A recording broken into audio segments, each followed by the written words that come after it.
왜 신앙생활을 하면서도 왜 힘들어 할까? 왜 힘든 인생을 살아가고 있을까? 왜 그럴까요?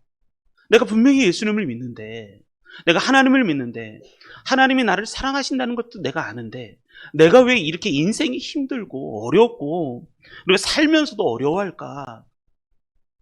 그건 좀 이유가 있습니다. 왜냐하면 첫 번째가, 그 이유가 뭐냐면 내가 어떤 사람인지 모르기 때문에 그렇습니다. 내가 누군지 모르는 거예요. 내가 어떤 사람인지 모르는 거예요. 우리가 잊지 마십시오. 우리가 성경 말씀을 통해서 지난주에도 에베소서 1장 3절로 6절 말씀을 통해서 들었듯이, 나는요 어떤 사람이냐면 하나님이 나를 선택하신 사람이에요. 하나님이 나를 선택하신 사람. 내가 힘든 인생을 이길 수 있는 이유가 뭐냐면 나는 혼자가 아니라는 거예요. 하나님이 나를 선택하셨다. 언제 선택하셨다? 이게 중요합니다. 언제 선택하셨다? 창조 전에 선택하셨어요. 창조 전에 선택하셨다는 얘기는 무슨 얘기냐면 조건이 저에게 있지 않다는 거예요. 내가 잘났건 못났건, 내가 똑똑하든 그렇지 않든, 내가 가난하든 부하든 상관없이 하나님이 창조 전에 선택의 기준이 하나님에게 있다는 거예요. 그래서 그 하나님께서 나를 선택하셨다. 그러니까 내가 축복의 사람인 거죠. 그러니까 하나님의 선택을 모르니까 자꾸 세상으로부터 선택받고 싶은 거예요. 세상으로부터 인정받고 싶고, 세상으로부터 내가 정말 칭찬받고 싶고, 세상으로부터 내가 잘하고 있다라는 말 듣고 싶고. 그런 이유가 뭐냐면 하나님이 나를 선택하셨다는 걸 내가 모르기 때문에 그래요. 그러니까 살아가면서 힘든 거예요. 살아가면서 어려움을 만났을 때 자꾸 넘어지는 이유가 뭐냐면 하나님이 나를 선택하셨다는 걸 내가 잘 몰라요. 그러니까 힘든 인생을 살아가는 거예요. 두 번째, 왜 힘든 인생을 살아갈까? 그것은 뭐냐면 하나님이 나를 축복하셨다는 것을 모르기 때문에 그래요. 다시 한번 하겠습니다. 나는 축복받은 사람이다. 다시 한번, 나는 축복받은 사람이다. 이걸 몰라서 그래요. 내가 하나님으로부터 축복을 받았다는 것을 모르기 때문에 내가 너무 힘든 인생을 살아가는 거예요. 하나님께서 우리에게 주신 것이 굉장히 많이 있습니다. 아멘. 하나님께서 우리에게 모든 것을 다 주셨어요. 그런데 이것이 하나님께서 내게 다 주신다는 이게 무엇과 같냐면 밭에 숨겨진 보화와 같아요. 이게 왜 내 안에 탁 다가서지 않는가? 이것이 밭에 숨겨진 보화와 같기 때문에 내가 그걸 찾아내야 돼요. 찾아내기만 한다면 내 모든 것을, 내가 갖고 있는 모든 것을 다 팔아서 그걸 사도 아깝지 않을 정도로 하나님이 우리에게 주신 축복이 어마어마하다는 거예요. 그래서 뭐가 있어야 되냐면 영적인 눈이 열려야 될 줄 믿습니다. 영적인 눈이 열릴 때 내가 축복받은 사람이라는 걸 내가 기억할 수 있어요. 절대 잊지 마십시오. 힘들다거나 어려울 때거나 내가 지치고 또 때로는 아무것도 안 가졌다라도 잊지 마십시오. 두 가지 잊지 마십시오. 첫째, 하나님이 나를 선택하셨다. 또 한 가지, 하나님이 나에게 축복을 하신다. 이거 절대 잊지 마십시오. 그러면 이길 수 있어요. 그런데 우리는 이 영적인 눈이 열리지 않아서 이 세상에 있는 것으로 너무 좋아해서 하나님이 주시는 축복을 잘 모르는 거예요. 그러니까 이겨내지를 못하는 거예요. 제가 미국에 가면 꼭 한번 가보고 싶은 곳이 있습니다. 이게 팜스프링스라는 지역이에요. 팜스프링스. 미국에 가시면 꼭 한번 방문해 봤으면 좋겠습니다. 서부 쪽에 있어요. 로스앤젤레스에서. 로스앤젤레스 서부 쪽에 있는 것이 다 사막이었잖아요. 사막에다가 지역을 물을 대고 거기다 도시를 만들어서 그게 이제 로스앤젤레스. 그리고 그 옆에서 한참 가다 보면 팜스프링스라는 지역이 나와요. 거기도 마찬가지로 사막이에요.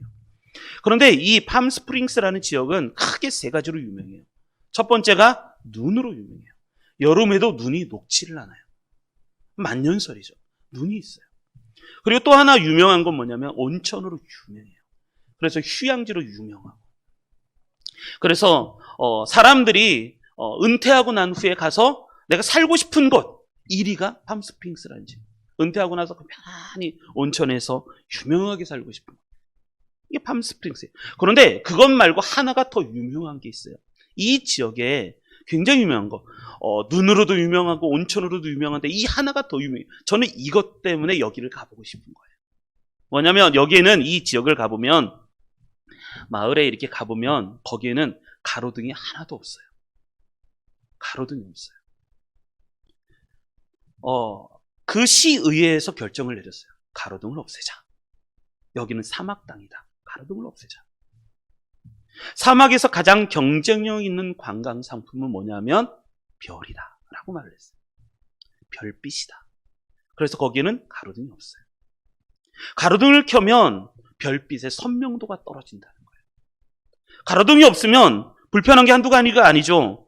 가로등이 있으면 뭐 운전하기도 쉽고, 근데 가로등이 없으면 밤중에 차 운전하기도 힘들고, 걷기도 캄캄하니까 걷기도 힘들고, 불편한 게 한두 가지가 아니에요. 그런데 시의회에서 가로등을 없애자 결정을 내렸어요. 왜 그러냐면 이곳에 가보면 이 팜스프링스 저녁이 되면 하늘의 별이, 여러분 별 보신 적 있으십니까? 하늘의 별이, 제가 최전방에서 군생활을 했는데 강원도 화천 최전방에서 GP에 들어가서도 군생활을 하고 그랬는데 거기는 캄캄해요. 밤이 되면 거긴 불빛이 없어요. 세상하고 단절된 지역이기 때문에 민간인 통제선 구역이기 때문에 거기는 최전방이죠. 북한 음악 소리가 들리니까 거기에 가보면 불빛이 없기 때문에 하늘의 별이, 여러분 은하수를 보신 적 있으신가요? 예전에 봤죠. 요 근래에는 참 보기 힘들잖아, 이 도시에서는. 근데 은하수가 철렁철렁하고 하늘의 별이 쏟아질 것 같아요. 전 그래서 참 별 보는 걸 좋아해요. 어디 여행을 가더라도 별 보고 싶고. 근데 이 팜스프링스의 지방에 가보면 거긴 가로등이 없으니까, 사막 땅에 가로등이 없으니까 하늘이 완전히 검은 거예요. 그러다 보니까 별빛이 어마어마하게 빛나요. 이렇게요. 하늘의 별빛이 완전히 별이 초롱초롱, 이렇게 하늘의 별이 많아요. 그래서 은하수도 보이고 또 별자리도 보이고, 그래서 사람들이 가서 하늘에 가서 별을 보는 거예요. 그래서 이 지역은 너무나도 유명해요. 하늘의 별을 보기로. 왜냐하면 이 지역의 가장 유명한 관광상품은 별빛이기 때문에. 그런데요, 이것이 신앙적으로 참 통찰력 있는 말씀이기도 한데 뭐냐면, 이 세상에 불이 다 켜지잖아요. 그럼 하늘의 별이 안 보여요. 이 세상의 불빛이 다 켜지고 나면 하늘의 별빛이 보이지 않아요. 이 세상의 불빛이 다 꺼지고 나면 하늘의 별빛이 보이기 시작을 해요. 이것이 영적인 원리예요. 우리는 세상의 불을 너무나도 환하게 켜놔서 하늘의 별빛, 하나님이 주시는 축복의 별빛을 우리는 보지 못하기 때문에 내 인생이 너무 힘든 거예요. 내 인생이 왜 힘들까? 하나님이 주시는 축복, 하나님이 주시는 나를 선택하셨다는 그 말씀, 그 말씀이 내게 가득한데도 불구하고 이 세상의 불빛이 너무 가득하니까 하나님이 주시는 그 별빛이 우리 안에 없는 거예요. 그러니까 인생이 힘들어요. 자꾸 살다 보니까 나 혼자라는 느낌이 자꾸 들고, 왜 이렇게 기도를 해도, 왜 이렇게 내가 달려가도 왜 안 될까? 그것은 하나님과 나와의 관계가 끊어져 버렸기 때문에 그래요. 여러분, 때로는 내가 살고 있는 이 세상의 빛을 끌 때가 있어요. 꺼야 할 때가 있어요. 그래야 보이는 게 있어요. 그래서 독일 속담에 이런 속담이 있어요. 독일 속담에 금이 아름답다는 것을 알게 되면 별이 아름답다는 것을 잊어버린다. 이게 독일 말이에요. 독일 속담이. 한번 같이 읽어볼까요? 읽겠습니다. 시작. 금이 아름답다는 것을 알게 되면 별이 아름답다는 것을 잊어버린다라는 거예요. 이 세상에 금이 아름답다는 것을 보게 되면 하늘의 별빛이 아름답다는 것을 잊어버리게 돼요. 우리가 그래요. 우리가 이 세상이 참 내가 좋아 보이기 시작하면 뭐를 잃어버려요? 하나님의 사랑을 잃어버려요. 여러분, 다시 한번 여쭤보겠습니다. 하나님을 사랑하십니까? 정말 내가 어떤 것보다, 이 세상의 누구보다도 하나님을 사랑하십니까? 만약에 그렇지 않다면 나는 이 세상을 너무나도, 이 세상의 빛이 너무 좋아서 하나님이 주시는 별빛을 잊어버린 거예요.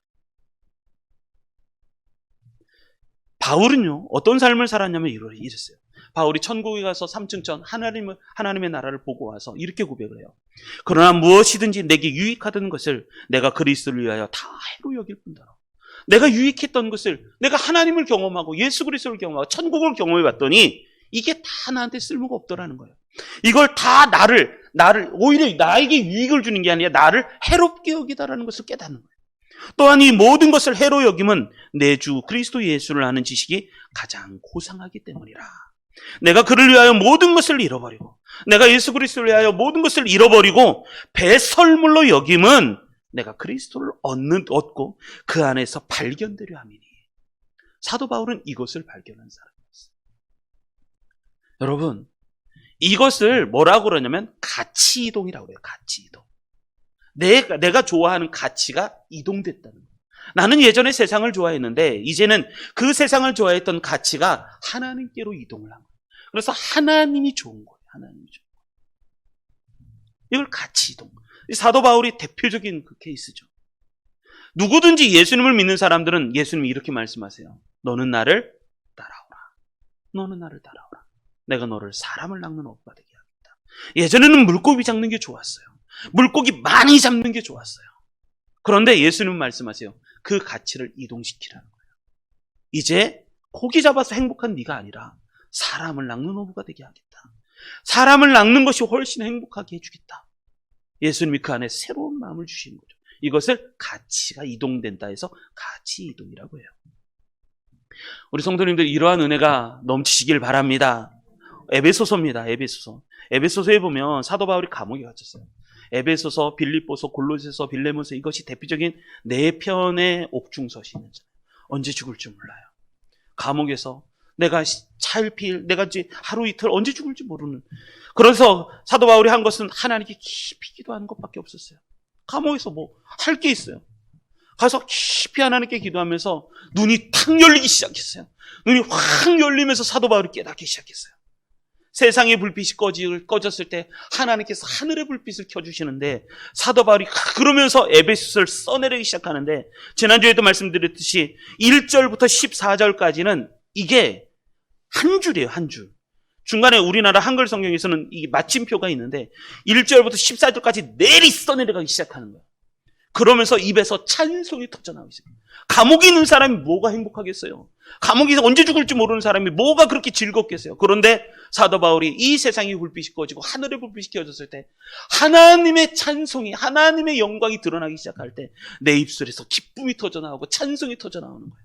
이게 그러면서 하나님이 주시는 축복의 비밀을 깨닫기 시작하는 거죠. 우리 같이 한번 읽어보겠습니다. 이게 14절까지가 논스톱으로 한 줄로 그냥 한 번에 쫙 써내려가는 글인데 지어낸 게 아니에요. 이건 영적으로 감동을 받아서 한 줄로 쫙 써내려간 거예요. 이건 마침표가 없어요. 그게 다 한 문장이에요. 한 문장으로 쫙 써내려. 우리 3절부터 6절 한번 같이 읽어보겠습니다. 사도 바울이 감옥에서 첫 번째 하는 것은 찬송하리로다, 이렇게 시작을 하는 거예요. 3절부터 6절 쭉 한번 읽겠습니다. 시작. 찬송하리로다. 하나님 곧 우리 주 예수 그리스도의 아버지께서 그리스도 안에서 하늘에 속한 모든 신령한 복을 우리에게 주시되 곧 창세전에 그리스도 안에서 우리를 택하사 우리로 사랑 안에서 그 앞에 거룩하고 흠이 없게 하시려고 그 기쁘신 뜻대로 우리를 예정하사 예수 그리스도로 말미암아 자기의 아들들이 되게 하셨으니 이는 그가 사랑하시는 자 안에서 우리에게 거저 주시는 바 그의 은혜의 영광을 찬송하게 하려는 것이라. 아멘. 뭐라면 찬송이 터져나오기 시작합니다. 찬송이 막 터져나오면서 깨달은 게 뭐냐면 하나님이 우리에게 신령한 복을 주시기 원하신다 라는 거. 신령한 복, 하늘의 신령한 복을 주시기 원하셔서 하나님이 나를 선택하셨다는 거예요. 나를 선택한 게 4절, 창세전에 그리스도 안에서 우리를 택하셨다는 거예요.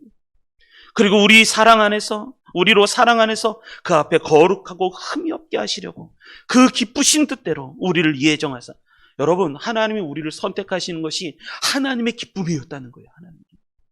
하나님이 내 이름을 불러주시는 게 정하나 내가 너를 사랑한다, 그 말씀을 하시는 게 하나님에게 기쁘신 거예요. 기쁘신 뜻대로 우리를 예정하사 예수 그리스도로 말미암아 자기의 아들들이 되게 하셨습니다. 하나님, 우리 기억하십시오. 하나님이 나를 선택하셨다. 그리고 나는 하나님의 자녀다. 그리고 6절, 이는 그가 사랑하시는 자 안에서 우리에게 거저 주시는 바 그의 은혜의 영광을 찬송하게 하는 것입니다. 우리 안에 기쁨이 넘쳐서 하나님을 찬송하게 하시는 것이 하나님의 뜻이었다라는 것이에요. 그리고 나서 이제 오늘 본문의 말씀 7절부터 12절 말씀 한 절 쭉 한번 같이 읽겠습니다. 시작. 우리는 그리스도 안에서 그의 은혜의 풍성함을 따라 그의 피로 말미암아 속량 곧 죄 사함을 받았느니라. 이는 그가 모든 지혜와 총명을 우리에게 넘치게 하사 그 뜻의 비밀을 우리에게 알리신 것이요 그의 기뻐하심을 따라 그리스도 안에서 때가 찬 경륜을 위하여 예정하신 것이니 하늘에 있는 것이나 땅에 있는 것이나 다 그리스도 안에서 통일되게 하려 하심이라. 모든 일을 그의 뜻의 결정대로 일하시는 이의 계획을 따라 우리가 예정을 입어 그 안에서 기업이 되었으니 이는 우리가 그리스도 안에서 전부터 바라던 그의 영광의 찬송을 되게 하려 하심이라. 아멘. 이것이 사도 바울이 쫙 감옥에서 하늘문이 열려서 하늘의 빛을 볼 때 사도 바울이 한 번에 써내려갔던 찬송이었어요. 여러분, 어려울 때 있어요. 사도 바울처럼 감옥에 갇힐 때도 있고 힘들 때도 있고. 그런데 잊지 마십시오. 하나님은 우리에게 축복을 주기 원하신다라는 걸 잊지 마십시오. 그러니까 감옥에서 사도 바울이 깨달은 하나님의 축복, 오늘 본문에서 7절로 12절 하나님이 주는 축복의 세 가지 비밀, 이 말씀을 잘 기억하셔서 우리 창립 2주년 오늘 감사 예배 드리는데 오늘 말씀을 듣는 우리 모든 성도님들이 하나님의 축복의 비밀을 깨달으시고 늘 언제나 승리하시는 2021년도 더 승리하시는 우리 모든 성도님들이 되시기를 주님의 이름으로 축복합니다. 그러면 한 가지씩 살펴보겠습니다. 7절 우리 같이 한번 읽겠습니다. 7절 읽겠습니다. 시작. 우리는 그리스도 안에서 그의 은혜의 풍성함을 따라 그의 피로 말미암아 속량 곧 죄사함을 받았느니라. 아멘. 첫 번째, 사도 바울이 감옥에서 하나님의 영광의 빛을 봤을 때 깨달았던 첫 번째가 뭐냐면 하나님이 주신 첫 번째 축복, 그건 뭐냐면 구원의 축복이라는 거예요. 하나님이 우리에게 구원의 축복을 주신다. 이걸 깨닫기 시작을 했어요. 7절을 이렇게 말씀합니다. 우리는 그리스도 안에서 그의 은혜의 풍성함을 따라 그의 피로 말미암아 속량 곧 죄사함을 받았느니라. 이걸 깨닫기 시작합니다. 여러분, 내가 받는 축복 중에서 가장 큰 축복이 뭔지 아십니까? 내가 구원받았다는 것입니다. 나는 원래 구원받을 수 없는 존재였었죠. 나는 지옥 갈 수밖에 없는 존재였었는데 하나님이 나를 구원하시기 위해서 속량해 주셨다는 거예요. 대가를 지불하셨다는 거예요. 사도 바울이 이것을 깨달았을 때 그 안에 기쁨이 넘치고 은혜가 넘치고 그러는 거예요. 사도 바울이 감옥에서 이걸 깨달아요. 원래 노예에서 벗어나는 것은 쉽지가 않습니다. 사람이 노예가 될 때는 여러 가지 예가 있어요. 태생적으로 노예, 태어났을 때부터 종이에요. 태어났을 때부터 아버지가 종이면 자식도 종. 우리는 아담 안에서, 아담의 시잖아요. 아담 안에서 모두가 다 원죄를 갖고 태어나요. 그래서 모두가 다 죄의 종이에요. 그리고 두 번째, 전쟁에서 폐에 포로로 끌려갈 때 노예가 돼요. 노예가 되려면 어떻게 노예가 되는가? 아버지가 노예일 때 나도 노예가 되는 거예요. 그런데 전쟁에서 내가 졌어요. 그럼 포로로 끌려가면 난 또 노예가 돼요. 그리고 세 번째, 큰 빚을 졌을 때, 그 빚을 내가 못 갚았을 때 10,000달란트 빚진 자와 같아요. 빚을 졌어요. 근데 그 너무 많아갖고 내가 그걸 갚을 수가 없어요. 그럴 때 노예가 돼요. 그런데 이 노예 신분에서 우리를 해방시키셨다는 거예요. 이걸 바울이 깨달았어요. 그래서 예수를 믿을 때 내가 처음 예수를 믿잖아요. 내가 예수를 믿으면 뭐가 은혜가 되냐면 이거예요. 눈물을 흘리면서 예배를 드리고 기도할 때마다 눈물이 나는 건 뭐냐면 나 같은 죄인 살리심. 주님의 은혜 너무 놀라워. 어메이징 그레이스. 그 은총이 너무나도 놀라워서 죽었던 영혼 살리셨고 그리고 하나님의 자녀돼요. 이걸 깨닫게 돼요. 여러분, 이 은혜 감격 다 있잖아요. 다 있잖아요. 만약에 이것이 없으면 나의 영혼을, 나의 믿음을 돌아봐야 돼요. 내가 과연. 그래서 고린도후서 13장 5절에 너희 안에 이렇게 말씀합니다. 사도 바울이. 너희 안에 믿음이 있는가 너희를 시험해 보라는 거예요. 그리고 만약에 너희 안에 믿음이 있다.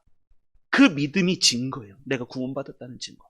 그런데 만약에 그 믿음이 없다라고 한다면 어쩌면 나는 하나님으로부터 버림받은 존재인지 모른다는 거예요. 그래서 사도 바울이 감옥에서 딱 문이 열리면서 하늘문이 열리면서 깨달았던 내가 구원받은 존재구나 라는 감격을 깨닫게 되는 거예요.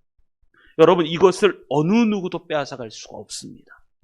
어느 누구도 하나님의 사랑에서 그리스도 예수 안에서 어느 누구 사단도 사망도 뭐 어떤 천사도 때로는 사단도 어떤 것도 하나님의 사랑에서 이것을 빼앗아갈 자가 없어요. 사도 바울이 이것을 깨닫기 시작해요. 이 노예 문서를 예수 그리스도께서 십자가에서 찢어버렸잖아요. 그리고 우리에게 말씀해 너는 이제 자유인이다 선포하셨잖아요. 이런 감격이, 구원의 감격이 넘치시길 바랍니다. 그런데 사도 바울이 7절에 말씀한 것, 속량 곧 죄사함을 받았느니라. 속량, 예수님께서 우리를 위해서 대가를 지불하시고 죄사함을 받았다. 그런데 제가 참 이 말씀이 은혜스러운데, 그런데 7절을 가만히 보면 앞절서부터 은혜가 되는 거예요. 7절을 쫙 보면 우리는 그리스도 안에서. 이 구원을 어떻게 받았냐면 첫 번째가 뭐냐, 조건이 뭐냐, 그리스도 안에서라는 말씀이에요. 오늘 본문의 말씀 이 쫙 7절부터 12절에 보면, 자, 지금부터 말씀을 읽겠습니다. 말씀을 잘 보십시오. 그리스도 안에서라는 7절부터 12절에 그리스도 안에서라는 말이 몇 번이 나오는지 지금부터 쫙 읽어보겠습니다. 자, 그리스도 안에서라는 말이 몇 번이 나올까요? 읽겠습니다. 시작.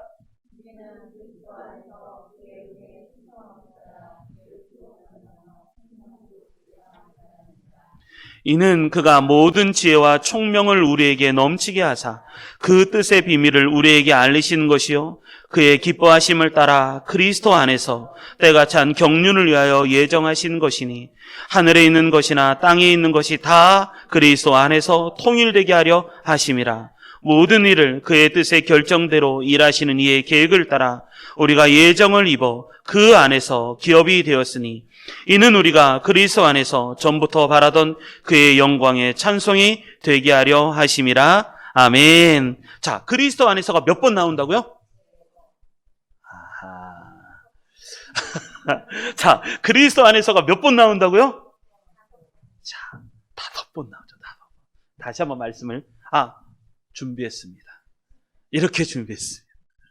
자, 성경을 자세히 보십시오. 우리는 그리스도 안에서 그의 은혜의 풍성함을 따라 그의 피로 말미암아 속량 곧 죄의 사함을 받았느니라.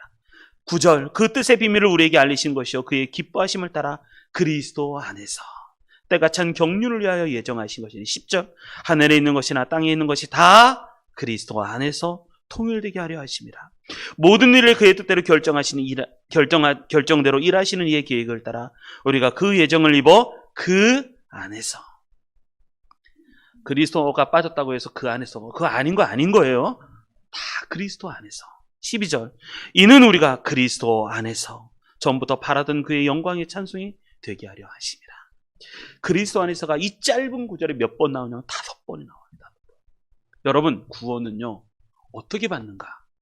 그리스도 안에 있으면 구원을 받게 돼 있어요. 하나님의 모든 좋은 하늘의 보화가 다 어디에 숨겨져 있냐면 그리스도 안에 있는 거예요. 그리스도 안에. 그리스도 안에. 여러분 잊지 마십시오. 나는 그리스도 안에 있는 사람이다. 이걸 잊어버리시면 안 돼요. 한번 따라하겠습니다. 나는 그리스도 안에 있는 사람이다. 어디에 있다고요? 그리스도 안에 있는 사람. 나는 어디에 있다? 세상에 있다? 아니면 사람 가운데 있다? 명예 가운데 있다? 아니요. 나는 그리스도 안에 있는 사람이에요. 그럴 때 구원을 받아요. 미국에 가려면 어떻게 가야 돼요? 1. 걸어서 간다. 미국에 갈 때. 2. 배 타고 간다. 여러분 태평양이 얼마나 먼지 아십니까? 아니요. 비행기 타면 비행기가 나를 데려다 주는 거예요. 비행기 타기만 하면 비행기가 나를 미국에 데려다 주는 거예요. 중국을 어떻게 갈까요? 1. 걸어서 간다. 북한에 있어서 걸어서도 못 가요. 그런데 비행기 타면 가는 거예요. 아니면 배 타면 가는 거예요. 배가 나를 1. 수영해서 간다. 불가능해요. 빠져 죽어요. 그런데 배를 타면 배가 나를 데려다 주는 거예요. 바다 깊숙이 들어가고 싶어요. 어떻게 들어갈까요? 잠수함 타면. 잠수함이 바다 깊이까지 우리를 데려다 줘요. 다 무엇이냐면 그리스도 안에서라는 거예요. 그리스도 안에서. 그리스도 안에 있을 때 우리가 하나님의 구원을 받게 돼 있어요. 여러분 이것이 은혜예요. 이것이 그리스도 안에 거하시길 바랍니다. 천국 가려면 어떻게 된다? 그리스도 안에 있으면 되는 거예요. 그리스도 안에 있으면. 그러면 예수님이 나를 천국으로 데려다 주는 거예요. 근데 우리는 세상이 좋아서 세상 안에 있습니다. 내가 예수 안에 있다는 것이 너무 행복한데 그걸 잘 모르는 거예요. 그리스도 안에서. 그리고 7절 계속해서 보면 이렇게 얘기합니다. 우리는 그리스도 안에서 그의 은혜의 풍성함을 따라. 두 번째가 은혜예요. 은혜. 우리가 구원을 이 사도 바울이 깨달은 내 하늘문이 열렸더니 제3 내가 구원받은 속량 이게 큰데 이게 어떻게 받았냐면 그리스도 안에서 구원받고 두 번째 은혜의 풍성함을 따라서 구원받은 거예요. 여러분 은혜는요. 은혜는 선물이에요. 선물. 은혜는 선물. 한번 따라하겠습니다. 은혜는 선물이다. 그 은혜를 어떻게 주셨다? 쬐끔 주셨다. 아니면 풍성히 주셨다. 하나님의 은혜는요. 세상이 주는 것과 달라요. 하나님의 은혜는 풍성하신 거예요. 그래서 우리가 이제 구정 때 인사를 하잖아요. 새해 복 조금 받으세요. 새해 복 어떻게 받으라고요? 많이 받으세요. 새해 복 많이 받으세요. 은혜는요. 풍성. 하나님의 은혜는 풍성하신 거예요. 이 말씀을 에베소에서 풍성한 것만 찾아 읽어보세요. 그것이 얼마나 많이 나오는지, 하나님의 은혜가 얼마나 풍성한지, 은혜가 얼마나 풍성한지 그것만 찾아 읽어도 은혜가 돼요. 하나님의 은혜가 얼마나 풍성한지. 사도 바울이 이것을 깨닫기 시작했어요. 그런데 또 하나 은혜스러운 게 7절 맨 마지막에 보면 속량고 죄사함을 받았느니라라는 말이 은혜예요. 받았느니라.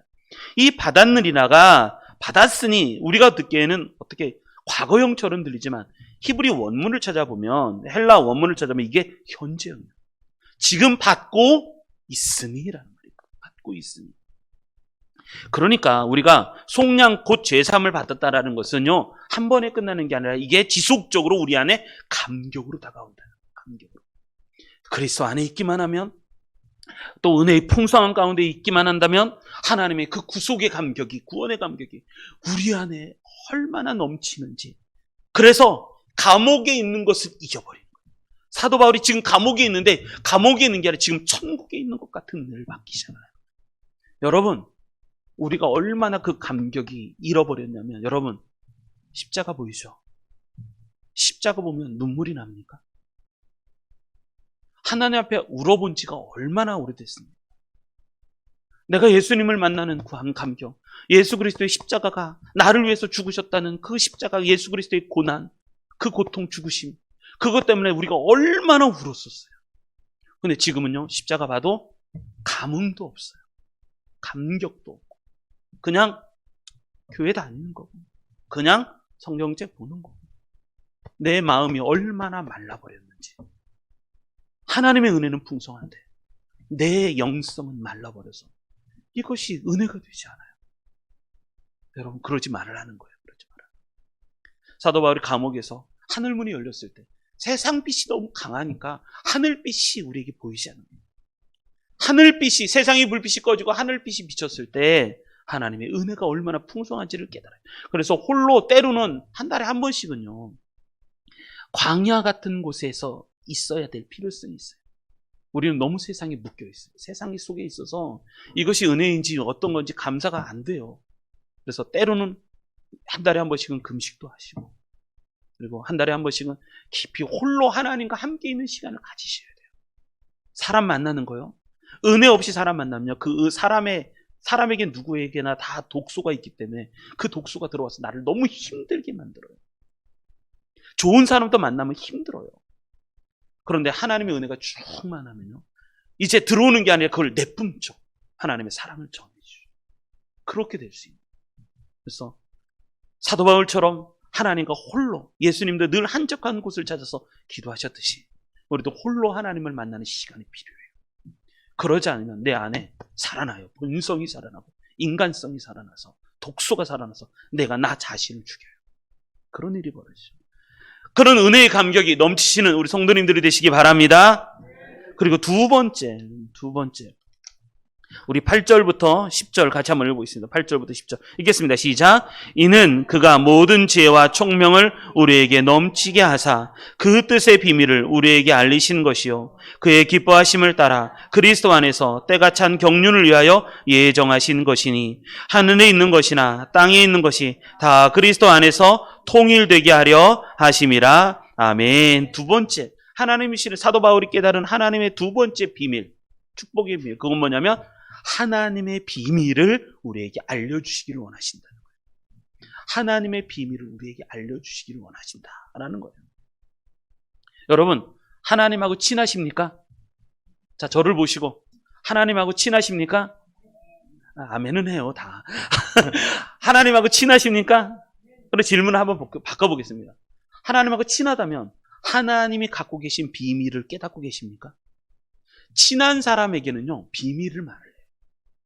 야, 내가 어제 이런 게 있었는데 나 이런 거 선물 받았다. 그 비밀을 말하고. 왜? 친하니까. 저희 교회 오는 사람마다 그 사람하고 친한지 안 친한지는 집에 가보면 안다고 하죠. 집에 안 친하다. 그런 경우 집에 딱 들어가면 냉장고 문을 열기 전에 이 냉장고 열어봐도 돼? 열어. 괜찮아. 여기는 꺼내 먹어도 돼? 먹어. 근데 친한 사람은요, 들어오자마자 냉장고 문 열고 음료수 꺼내 먹고. 왜? 친하니까. 비밀이 별로 없어요. 하나님과 우리 사이도 마찬가지예요. 여러분, 하나님과 우리 사이에 하나님과 친하면 하나님의 비밀을 자꾸 알려주시기를 원하시는 거예요. 그 하나님의 비밀을 나는 알고 있는가라는 거예요. 교회는 다니는데 나를 향하신 하나님의 뜻을 몰라요. 내가 교회는 열심히 다니는데 하나님의 비밀을 내가 몰라요. 그런데 하나님은 우리에게 그 비밀을 알려주시기를 원하시는 거예요. 예언이 있었어요. 이사야를 통해서도 하나님께서 미리 구약에서부터 예언이 있어요. 예수님이 오신다는 예언. 메시아가 오면 무슨 일이 벌어질 것인가, 이 예언이 있었어요. 그 예언은 어떤 거냐면 이런 거 있었어요. 사자가 사람이 독사굴에 손을 넣어도 이 뱀이 독사가 물지 않고, 어린 양과 사자가 함께 밥을 먹고, 이런 메시아가 오면 모든 것이 강한 사람도 없고 약한 사람도 없고 높은 것도 없고 낮아진 것도 없고 모두가 다 통일되게 하시는 하나님의 비밀이 있었어요. 교회는요, 그래야 돼요. 교회 오면 가난한 사람도 없고 높은 사람도 없고 낮은 사람도 없고 그리고 부자도 없는 거예요. 교회 오면 누구나 다 하나님의 자녀인 거예요. 교회 오면 어떤 사람은 앞에 앉고 어떤 사람은 뒤에 앉고 어떤 사람은 무시받고 어떤 사람은 이렇게 환대받고 그런 거 없어요. 교회 오면 누구나 다 환대받는 거예요. 왜?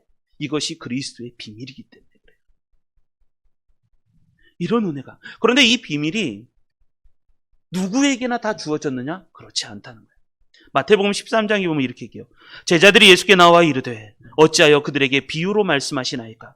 대답하여 이르시되 천국의 비밀을 아는 것이 너희에게는 허락되었으나 그들에게는 아니 되었나니 무릇 있는 자는 받아 넉넉하게 되되 없는 자는 그 있는 것도 빼앗기리라. 그러므로 내가 그들에게 비유로 말하는 것은 그들이 보아도 알지 못하며 들어도 듣지 못하며 깨닫지 못함이니라. 하나님의 비밀이요, 모두에게 허락된 게 아니에요. 하나님과 친분이 있고 하나님과 관계가 깊은 사람에게만, 그리스도 안에 있는 사람에게만 알려주는 거예요. 그러면서 얘기하기를 그러나 너희 눈은 봄으로 너희 귀는 들음으로 복이 있도다. 내가 진실로 너희에게 이르노니 많은 선지자와 의인이 너희가 보는 것을 보고자 하여도 보지 못하였고 너희가 듣는 것들을 듣고자 해도 듣지 못하였느니라. 여러분 예수님을 잘 믿으십니까? 예수님을 잘 믿으십니까? 그러면 나는 어떤 사람이다? 복받은 사람이라는 거예요. 왜? 이 예수님의 비밀을 우리에게 하나님께서 알려주시길 원하시는 거예요. 이게 하나님의 비밀이라는 거예요. 예수님 안에 오기만 하면 누구나 다 하나님의 은혜를 받는 게 하나님의 뜻이에요. 그래서 첫 번째 예수님의 기적을 일으켰던 건 정말 중요한 거예요. 첫 번째 기적이 뭐죠? 예수님이 이 세상에 오셔서 공생이 시작할 때 첫 번째 기적을 일으키셨던 거. 첫 번째 기적. 어떤 기적이었죠? 그렇죠? 요한복음 2장에 가나 혼인잔치 비유. 그런데 연회장이 있어요. 연회 참석한 사람 다 많아요. 근데 포도주가 떨어졌다는 걸 이 사람들은 몰라요. 누가 아는가? 연회 하인들만 알아. 하인. 포도주가 떨어졌어요. 포도주가 떨어졌는데 이걸 어떻게 할 수가 없으니까 예수님의 말씀을 따랐잖아요. 예수님이 물 항아리에 물 가득 채워서 그걸 떠다가 이제 연회장에 갖다 주라. 무슨 일인지 잘 몰라요. 물 떠서 갖다 주라고요? 그런데 몰라요. 그런데 그 사람들이 순종해요. 물을 떠서 갖다 주니까 그것이 포도주가 되어서 이전 포도주보다 훨씬 맛이 더하더라. 여러분, 무엇이든지 첫 번째 것은 중요한 거예요. 첫 번째 사건 항상 중요한 거예요. 첫 예물, 이거 항상 더 중요한 거예요. 그런데 이것을 떠다 줬는데 누구만 하는 거예요? 연회장에 참석한 사람이 아니라 물 떠온 하인들만 알더라라는 거야. 모든 비밀이 모두에게 공개된 게 아니에요. 하나님의 은혜를 경험하는 사람, 그 사람들에게만 그래서 8절의 말씀이 그렇게 되는 거예요. 8절에 8절의 말씀이 이는 그가 모든 지혜와 총명을 우리에게 넘치게. 여러분, 이게 순서예요. 맨 처음에 하나님의 은혜가 우리 안에 쫙 임해요. 하나님의 은혜가 쫙 임하면 뭐가 생기냐면 지혜와 총명이 우리 안에 생겨요.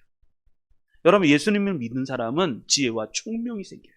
하나님이 지혜와 총명을 주셔서 왜 지혜와 총명을 주시는가? 9절, 그 뜻의 비밀을 알게 하시기 위해서 지혜와 총명을 우리에게 주시는 거예요. 지혜라는 말은 무슨 말이냐면 이런 거예요. 지혜라는 말은 하나님의 관점에서 인생을 보는 능력을 지혜라고 해요. 인생이 뭐냐라고 했을 걸 볼 수 있는 게 지혜. 총명이라는 거 보시면 주어진 어떤 상황에서 올바른 행동을 취할 수 있는 분별력. 이걸 총명이라고 말해요. 총명. 하나님께서 이게 통찰력이죠. 통찰력. 그래서 인생을 살펴보고 그리고 이것을 깨달아 알 수 있는 지혜와 총명을 우리에게 주셔서 우리로 하여금 하나님의 비밀을 깨닫게 하시는 것이 그것이 하나님의 뜻이다. 축복이다라는 거예요. 여러분, 교회를 오래 다녔어도 얘기를 가만히 들어보면 예수님의 깊은 말씀을 안 해요. 다 세상적인 얘기. 뭐 사업이 잘 되고 뭐가 잘 되고 뭐가 잘 되고. 아니, 나는 그게 궁금한 아니라 당신이 만났던 하나님의 비밀을 좀 얘기해달라고. 그걸 몰라요. 그냥 교회 다니는 거예요. 그러지 마시길 바랍니다. 하나님은 우리에게 하나님의 뜻의 비밀을 알려주시기를 바라요. 그것이 하나님의 축복이에요. 그랬더니 그 다음 그의 기뻐하심을 따라. 이것이 또 하나님의 기쁨이라는 거예요. 우리가 하나님의 예수 그리스도, 예언된 예수 그리스도의 그 말씀을 깨닫는 것. 그래서 쭉 뒤에 말씀이 그래요. 그의 기뻐하심을 따라 그리스도 안에서 때가 찬 경륜을 위하여 예정하신 것이니 하늘에 있는 것이나 땅에 있는 것이 다 그리스도 안에서 통일되게 하려 하심이라. 이러한 축복을 받으시기 바랍니다. 우리가 예수 안에 있다. 우리가 예수를 믿는다. 여러분, 지금은 잘 이걸 체감을 못하는데 은혜를 깊이 겪으면 알아요. 그리고 천국에 가면요, 깜짝 놀라요. 나 같은 죄인이 천국에 와서 하나님 앞에 이렇게 천국의 백성이 돼. 이게 얼마나 큰 건지 여러분, 이거 맛보지 않은 사람은 절대 몰라요. 이런 은혜가 넘치시기를 주님의 이름으로 축복합니다. 마지막 우리 하나만 더 살펴보고 말씀을 마치도록 하겠습니다. 자, 11절로 12절 말씀 보겠습니다. 읽겠습니다. 시작. 모든 일을 그의 뜻의 결정대로 일하시는 이의 계획을 따라 우리가 예정을 입어 그 안에서 기업이 되었으니 이는 우리가 그리스도 안에서 전부터 말하던 그의 영광에 찬송이 되게 하려 하심이라. 아멘. 세 번째, 하나님의 축복의 비밀. 그건 뭐냐면 우리가 잘 되는 것이 하나님의 축복의 비밀이에요. 하나님의 계획이었어요. 그러니까 잘 되는 것을 여기서는 이렇게 얘기해요. 11절. 모든 일을 그의 뜻대로 결정대로 일하시는 이의 계획을 따라 우리가 예정을 입어 그 안에서 기업이 되었으니. 우리가 기업이 되었다는 거예요. 근데 기업이 됐다는 게 잘 뭔지 몰라요. 기업이 됐다는 거, 이게 원래 의미는 뭐냐면 제비 뽑다라는 거예요. 제비 뽑다. 가나안 땅을 이스라엘 백성들이 분배를 받을 때 제비 뽑아서 땅을 분배받았잖아요. 그럴 때 선택되었다는 거예요. 그러니까 무슨 얘기냐면 이거. 우리가 기업이 되었다는 말은 하나님이 우리를 제비 뽑았다는 거예요. 하나님이 우리를 제비 뽑아서 하나님의 유산, 하나님의 축복을 우리로 하여금 받게 하시는 거예요. 우리는 자녀예요. 자녀. 하나님의 자녀. 천사도 우리를 흠모하잖아요. 왜? 우리가 하나님의 자녀이기 때문에. 그래서 우리가 제비 뽑힌 존재예요. 우리는 하나님으로부터 제비 뽑힌 존재예요. 기업이 되었다는 거예요. 기업. 내가 기업이 된 거예요. 여러분, 내가 얼마나 소중한지 아십니까? 세상 사람들이 나를 멸시한다고 그래도 여러분 주눅 들지 마십시오. 어깨 딱 펴시고 턱 당기시고 눈 부라리시고 할렐루야. 나는 하나님의 기업. 하나님이 나를 제비 뽑으셨다. 제비 뽑으셨다. 잊어버리시면 안 돼요. 그리고 12절. 이는 우리가 그리스도 안에서 전부터 바라던 대로 그의 영광의 찬송이 되게 하려 하십니다. 하나님은 우리가 어떻게 되기를 원하시냐면 우리가 영광이 되기를 원하시고 우리가 찬송이 되기를 원하시는 거예요. 여러분, 우리가 이 정도의 사람, 예수 믿는 사람이 이런 사람이에요. 이것을 딱 정리해보면 이렇게 되는 거예요. 두 가지. 첫 번째, 하나님은 우리를 높이시기를 원하시고 하나님은 우리가 높아지는 것, 높이시기를 원하시는 것이 하나님의 계획이고 또 한 가지는 무엇보다 하나님은 우리가 귀하다라는 것을 깨닫게 해주고 싶으신 거예요.